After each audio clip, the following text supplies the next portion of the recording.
इस साल गर्मियों में बिजली की किल्लत ना हो, इससे निपटने के लिए सरकार तैयारियों में जुट गई है। बिजली मंत्रालय ने इस साल अप्रैल और मई में आयातित कोयले से चलने वाले बिजली संयंत्रों से 1500 मेगावाट बिजली खरीदने का टेंडर निकाला है। सरकार गर्मियों में पर्याप्त बिजली आपूर्ति को सुनिश्चित करने के लिए यह बिजली खरीद कर रही है।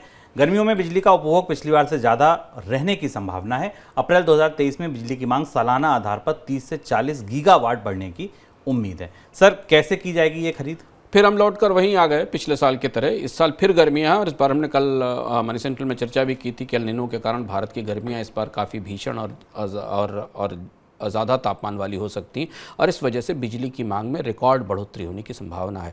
दो तरह से सरकार बिजली की चुनौती के सामने खड़ी हुई है। एक तो कोयले की कमी है, जिसके कारण बिजली घरों से कहा गया है कि वो कोल का इंपोर्ट शुरू करें। हालांकि पिछले साल सरकार ने दावा किया था कि इस साल कोयले की कमी नहीं होने दी जाएगी, लेकिन अब बिजली की बढ़ती मांग को देख के कोयले के आयात को खोला गया। और दूसरी तरफ एनटीपीसी की एक कंपनी है जिसका नाम है एनटीपीसी विद्युत व्यापार निगम, उससे कहा गया है कि वो एक टेंडर फ्लोट करे जिससे 1500 मेगावाट बिजली जो इंपोर्टेड कोल से बनने वाली बिजली उन संयंत्रों से खरीदी जा सकेगी।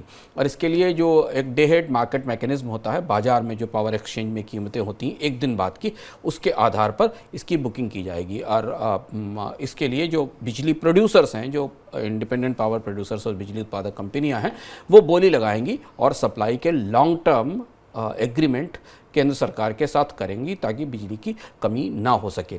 अभी बिजली जिस कीमत पर खरीदी जाएगी, क्योंकि इंपोर्टेड कोयले की महंगाई के आधार पर इस बिजली की आपूर्ति की जिम्मेदारी है, इसकी कीमत की वसूली की जिम्मेदारी राज्यों के जो बिजली वितरण कंपनियां हैं उन्हें उठानी पड़ेगी। तो इस गर्मी में दो चीज़ों के लिए तैयार रही है। एक तो ये कि अगर कोयले की आपूर्ति सामान्य नहीं हुई तो बिजली की कटौती बढ़ेगी। दूसरी ये कि कई सारी राज्य सरकारों को बैक टू बैक इस साल फिर अपने यहाँ बिजली दरों में बढ़ोतरी करने पर मजबूर होना पड़ सकता है।